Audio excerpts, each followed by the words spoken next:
Hello, everyone. Welcome back to the Christian Music Bros podcast. I'm Brendan, and this is Braden. Welcome to the podcast, everyone.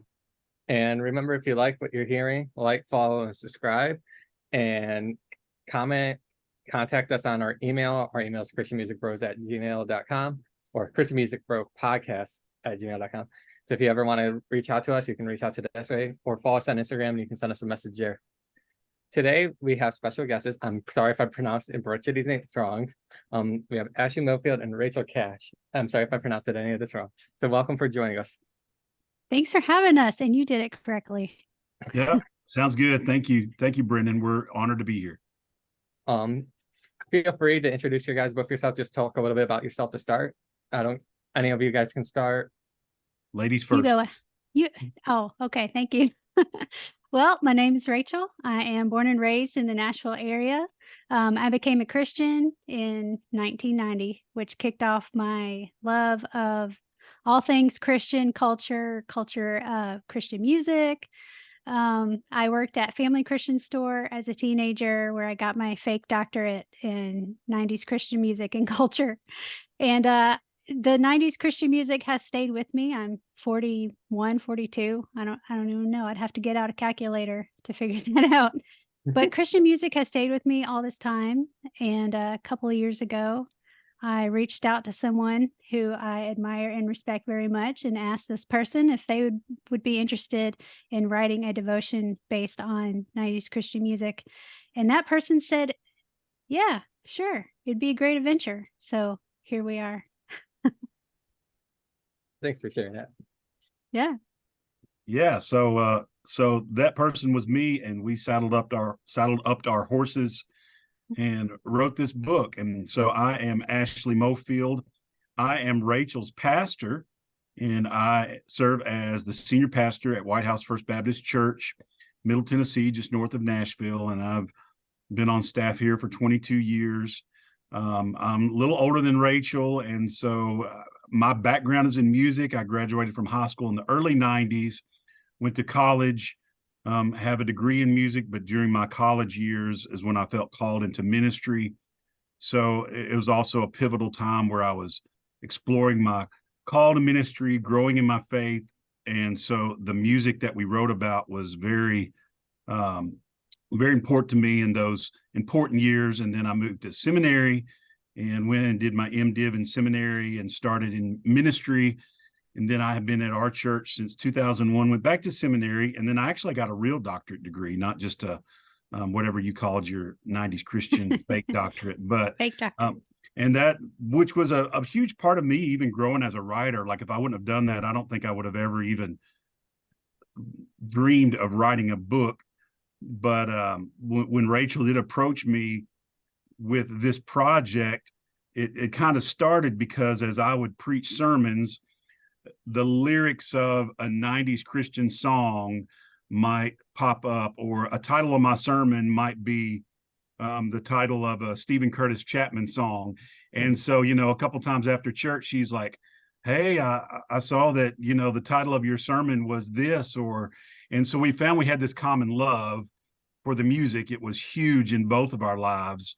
And so we kind of had that common bond just as a friend, and as her pastor, we would talk about it in passing.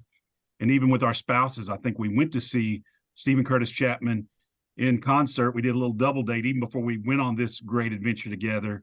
And then when she approached me about writing the devotional, you don't write a book unless it's something that you have a passion about and you love it. And when she approached me, I thought, I think I can get on board with that. So here we are, and it's happening, and we're excited about it. You guys, thanks for sharing that. You guys answered my first question. I was going to ask, how did you guys meet, and how did the idea of the book came through together? So that kind of answered my first question for you guys. Right, and you have anything else?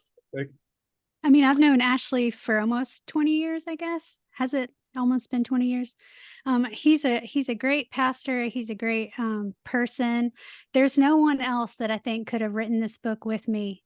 It would have this book would be something totally different if he hadn't joined me on this. We really riff off of each other really well and have different strengths that we pull out in each other, I think. So it's been a really great really cool and sweet opportunity to do this with my pastor, to do it alongside our church families, encouraging us, supporting us in this. So I think that's really cool that it's just someone who's just a part of my life already in a very profound and meaningful way. I mean, he's my pastor. So Mhm. it's been a great opportunity for me to do this with him. Yeah, and I'll expound upon that a little bit, even to go into more detail. Like we've told this story before, but like her approaching me, it's not quite as clean and simple as she asked me to write the book. It was like she put something on Facebook. Hey, would anybody on here be interested in reading a book of devotionals based off of 90s Christian music? And me being her friend on Facebook, I said, I would love to read that book. And then while all the other people are commenting, she comments under my comment, great, I was going to ask you to write it with me. I'm like, wait, I didn't know that was coming. But I agree with her in that, like, I don't see myself, I don't think I would have written this book by myself. We do kind of fill in the gaps with each other's strengths, and I wouldn't call either one of us any gaping weaknesses, but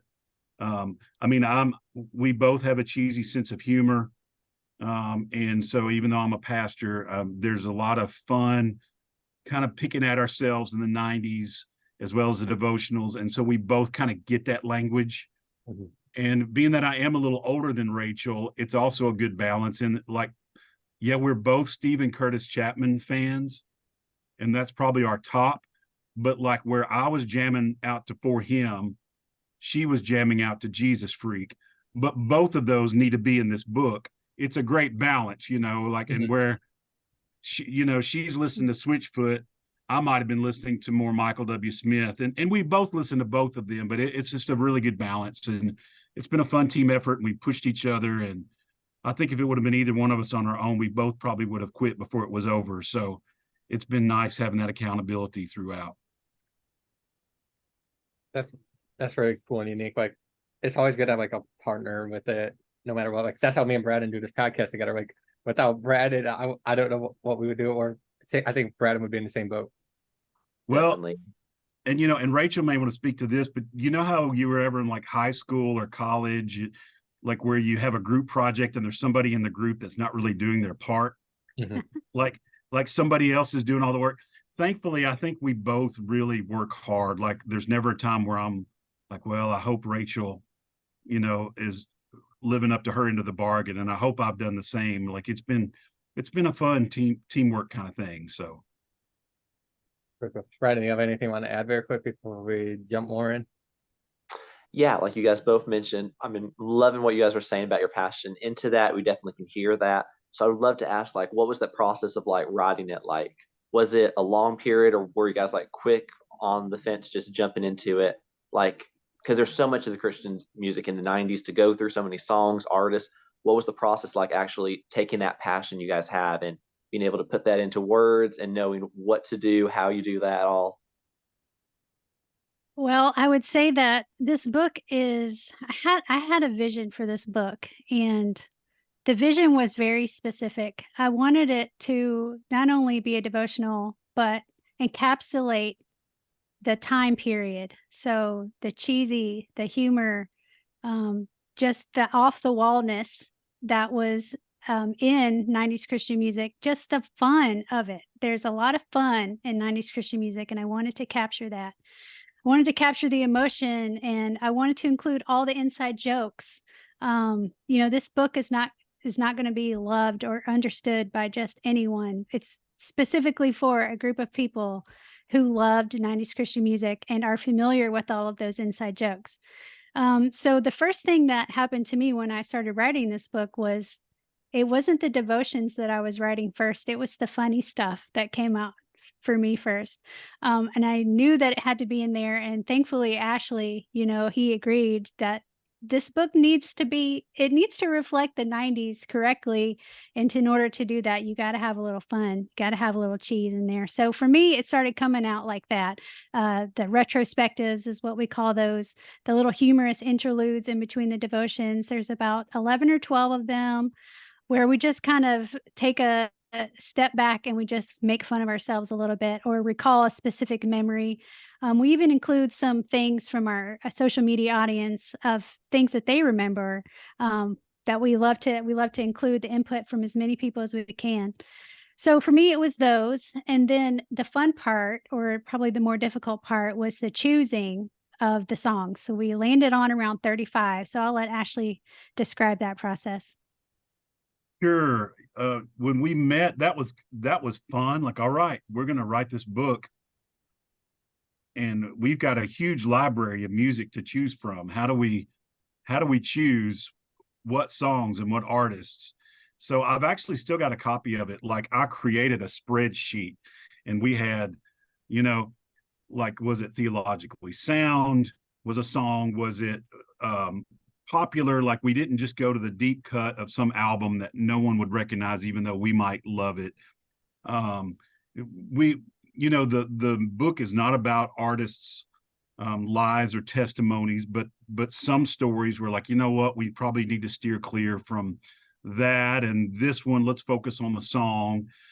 And so we knew there were going to be non-negotiables, like some just because they were our favorites. Like, we knew Stephen Curtis Chapman's The Great Adventure was going to be in there. We knew DC Talk, Jesus Freak was going to be in there. We knew we had to have a Michael W. Smith song, and we knew we had to have a Carmen song. How do you talk about 90s without Carmen, 90s Christian? And so we had to get those non-negotiables, and then from there, all right, let's choose from diverse styles. And so, like, yeah, there's a OC Supertone song. We want now, there's not, for the heavy metal Christian fans, there's not a lot of that. Maybe that'll come in the next volume. That just wasn't as much what we were listening to, even though you're going to see nods to Striper and White Cross and some of those guys. But so yeah, we just wanted to say, all right, let's look at a range of theological topics, like, and we actually categorized them once we selected our artists and songs in the table of contents. They're kind of divided up by systems of theology, whether it's about new heaven and a new earth, whether it's about salvation, whether it's about prayer, and making sure that, it wasn't just a book of devotions about one particular topic, that we kind of hit the spectrum of a lot of things with recognizable songs and artists. So it was fun. We had some tough choices. There's, even now as I think about it, there's some, I was listening to a Susan Ashton record yesterday, and she's one of my favorites. And I'm like, man, why didn't we pick this song? Or like there's people that are going to read the book and wonder why we didn't choose a certain artist or choose a certain song. And as writers of the book, we think the exact same thing about the book that we wrote. Like, there's just no way we could include everything. Just yeah. Well, I mean, we even apologize in the intro. We just couldn't get it all in. I mean, we wanted to, but there's so much great stuff in the 90s. It's so difficult. So we apologize if your favorite people are not in it, but we tried our hardest. And not only did we try to do a range of artists and stuff, but we try to do a range of years. So we tried not to do all just late 90s or mid 90s, because that's where I tend to gravitate towards, but we try to do the whole span of the decade. Love that. Really cool guy. So, like, looking at the book, can you give us a couple artists that you'll see in the book? Like, just talk about some of the artists you'll see in the book for the audience so they are aware. Well, first I want to show you how thick the book is. Okay, it's y'all, a beast. this is a thick book right here. It's not just God's little devotional book for like moms that it's like a little paragraph and makes you feel good for the day. Like, there's some meat to this devotional now. Yeah, I mean, it's over like 330 pages and stuff. So I mean, it's a pretty dense book. Like we said, we had a hard time getting it all in there. It's packed full. You asked some of the artists. Let's start the audience that's listening so they can check it out the book. Yeah. Well, the cool thing is that the foreword is written by Mac Powell of Third Day.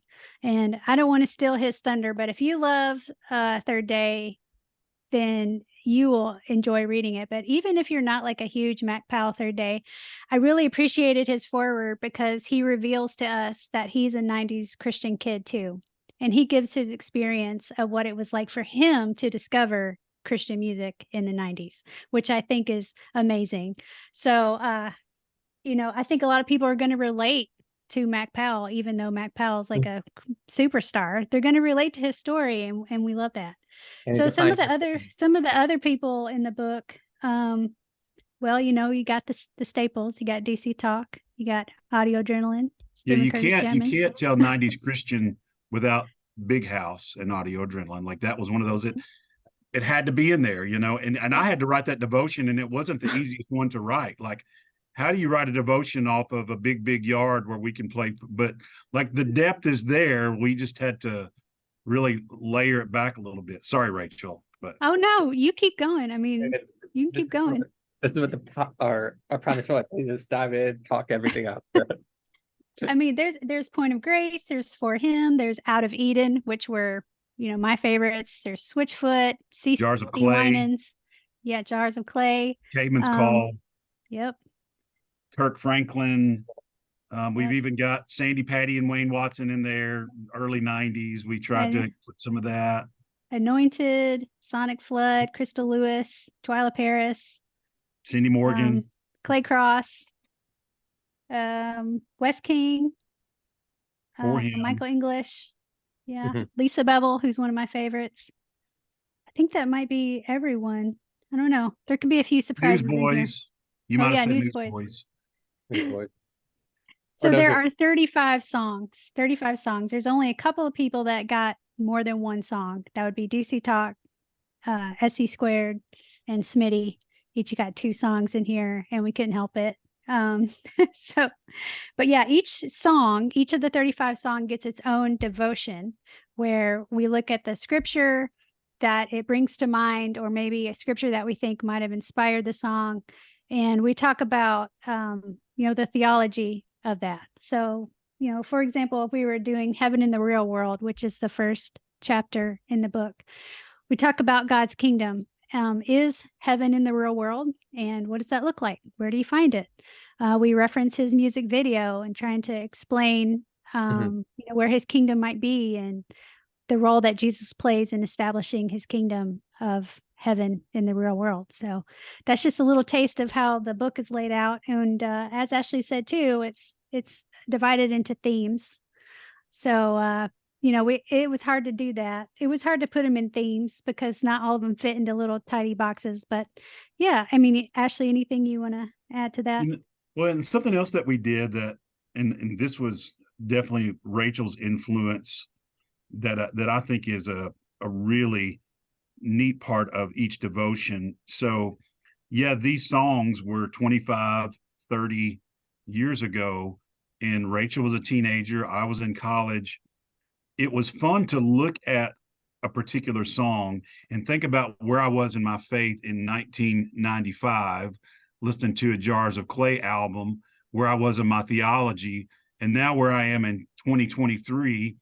So, sometimes I wasn't thinking very deep in 1995, or maybe I was even thinking incorrectly, or maybe I've grown in my faith in the last 30 years.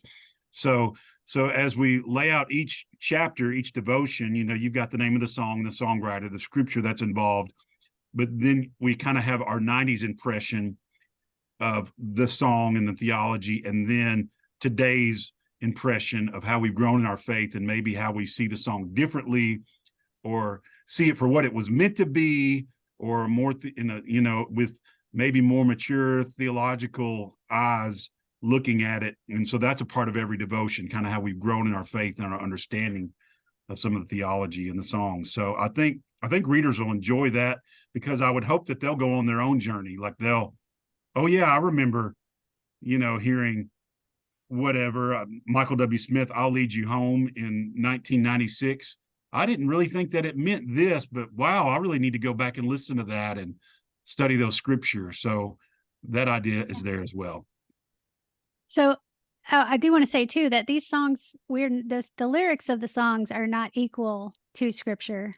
These songs are someone's meditation on scriptures, we assume.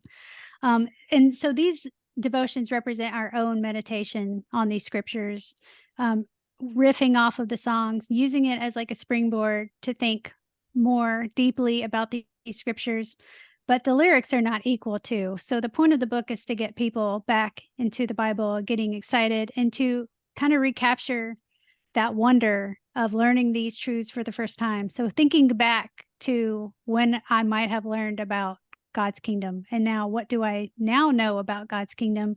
How has my impression of it changed? Does my understanding of these scriptures has my understanding of those scriptures changed? Those kinds of things, and it all started for me. Probably should have mentioned this earlier, that mixtape theologizing, which is what we call it, is something that I did in my teens. Stephen Curtis Chapman put scriptures in his liner notes. So whenever I'd get a new Stephen Curtis Chapman album, I would sit on my bed, I'd get my Bible out, and I would read those scriptures, and I would learn truths or learn biblical concepts for the very first time from looking at those scriptures, and then hearing him meditate on those thoughts through his lyrics taught me so much. It is almost like a form of discipleship to me. These songs discipled me all of these years, and my understanding of these things have grown. So we actually put in the chapter at the beginning of the book that we hope that people will do that we hope that they will jot down their 90s impressions of these songs, and then come back and write down, what is their understanding of it now, and look and see how God has moved and grown your understanding. It's really cool to be able to do that. Yeah, that's very cool. So like when we were looking at a book, you can order off Amazon, Barnes and Noble. Is there anywhere else I'm missing that on top of my head that where they can order the book? Probably anywhere. Yeah. I mean, for pre-order, stick to Amazon and Barnes and Noble. It comes out October 2nd, at which point I think it would be available at most online retailers. Yeah, just put in Mixtape Theology. And, I remember, it's funny, as you were talking, Rachel, we haven't even had this conversation because we started this journey 3 or 4 years ago. It's been a while. Even coming up with the title was a challenge. And it seems like we had ideas like something about marmalade jelly. We were going to play off of, the rap in Jesus Freak, or I don't even know. We had a bunch of crazy names, and we talked to a prominent Christian writer and kind of had some advice. And we had this idea of mixtape theology, and he told us, he says, well, you kind of, there's one audience that the word theology is going to scare them away. Like theology, and then the other deeper, more, mature, maybe in their own sight, would think the word mixtape will scare them away. So you really divide your audience, and we just decided to own it. Like, that it just is what it is. We love these songs. It's a group of different songs, and we're going to look at the theology. And so if it's too shallow for some or too deep for others, our goal was to kind of find the sweet spot. And, I hope we've done that. That's really cool and unique, like how you come up with the names. Like I think me and like everyone has a unique name. Like when Brad and I came up with our name, we both love Christian music, and we both are like bros, like Fred. So that's where the bros comes out. So that's like kind of our play on what words. I love it. For those who are listening or watching this episode, whatever you're doing, we'll drop the links in the description where you can pre-order the book on Amazon. I'll drop the Amazon link. I'll try to find a Barnes and Noble link, but I can't make any promises yet. But for sure, the Amazon link. Brad, do you have anything you want to say, add? Yeah, I don't remember, Brendan, exactly what year you were born, but I know me personally, I was born 2003. So 90s music was something my parents played a lot. I've loved so many of them, like Stephen Curtis Chapman, Michael W. Smith, old school Newsboys, Amy Grant. So many of them mean a lot to me hearing these songs. So I'm excited for this book even more than I was before after hearing even more about it, because there's so much goodness in this music in this era. Like music is still impacting, it's still so powerful, but there's something about it more than just nostalgia, but like you said, the playfulness, the theology in that, it's really a beautiful thing. So for all those who, whether something was said, an artist name, piqued your interest, definitely check out this book. It's got so much good meat in it. It's got so much fun references and so many amazing songs, whether it's a journey in memory lane or it gives you an even deeper appreciation of the artist doing music even in our current day. But definitely check that book out. Definitely. And for those who are listening, we are gonna be hosting a little giveaway. So in order, the giveaway prize is actually, any guesses? Brandon, you want to say any? Do you have a guess? You can win a free copy of the book. Woo! Yeah, like, all you have to do is like, subscribe to our YouTube page, or at least share the episode and comment. And then whoever comments and shares, will put your name in a Google sheet. Then we'll just pick a random winner from there. We'll give you guys about 3 weeks. So today's September 5th while we're recording this. We'll give you guys to like September 20th, 5th, or somewhere around there. If you have So- any questions, you can always comment and respond. Yeah, maybe you can write down those instructions again for Yeah, people in the description. Yeah. Yeah, we'll write it in the description too, but I'm just explaining it to the people because if you're not watching visually, you're always listening to me, because some people don't watch. Do you guys have anything else you guys want to discuss about the book? The floor is yours. Rachel? Well, do I have- do want to say one more thing, that we do have an artist that contributed art to the book, which we haven't talked about. But she, her name is Liz King. She lives in Kentucky. She is the biggest DC Talk fan, I think, in the world, maybe. But she has written some really humorous comics based on 90s Christian culture. And I think the audience is going to enjoy those as well. So definitely check those out as well, guys. Yeah, and I just want to say, like, Rachel and I are both just overwhelmed by God's grace that this is even happening.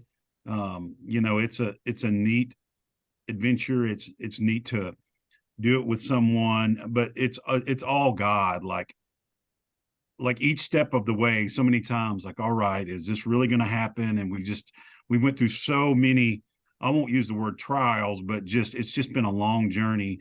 And then to see where we are in the process, and even for years, we have this idea and we're trying to get people to back the book. And then kind of in the last, we had some pretty big names, but then for it to all be said and done, for some of our heroes as Christian artists to back the book, like, we're just blown away and so thankful to have Michael Tate giving us a quote saying, read this book, and Michael W. Smith and CeCe Winans, who just won the Dove Award winner of Artist of the Year, and for Andy Crispin for him, and for Bart from Mercy Me. Like, to have these guys actually telling people to buy our book, it's kind of a surreal moment for us. So we are just regular people, fans like everybody else. And so for them to say, hey, this is a cool thing y'all are doing, we want to get on board with it. We're just thankful to God by his grace that any of this has even happened. Amazing. For So the new release today made a promo. So we're going to share that promo now with you guys. So just give me a second to share my screen. I don't know how it's going to work. So just give me a second, because technology is technology. So did you guys help make this promo, or was it all them? It was all NRT. Cool. I'm trying to share my screen. Maybe, please work. There we go. So this is the best set. So please. Yeah. Turn your volume up if you're watching this.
So if that doesn't get you hyped enough, you should buy the book. I might have muted the audio. I don't know if I muted the audio. So if I do, I apologize. For copyright reasons, I was trying not to play the audio. So I apologize to anyone that was going to enjoy the audio.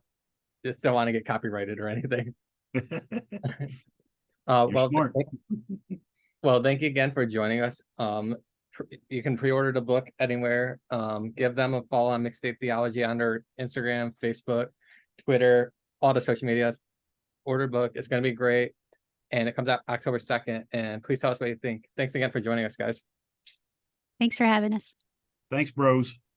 And to everyone that tuned into our podcast, see you next week with our next episode. So have a great week, everyone.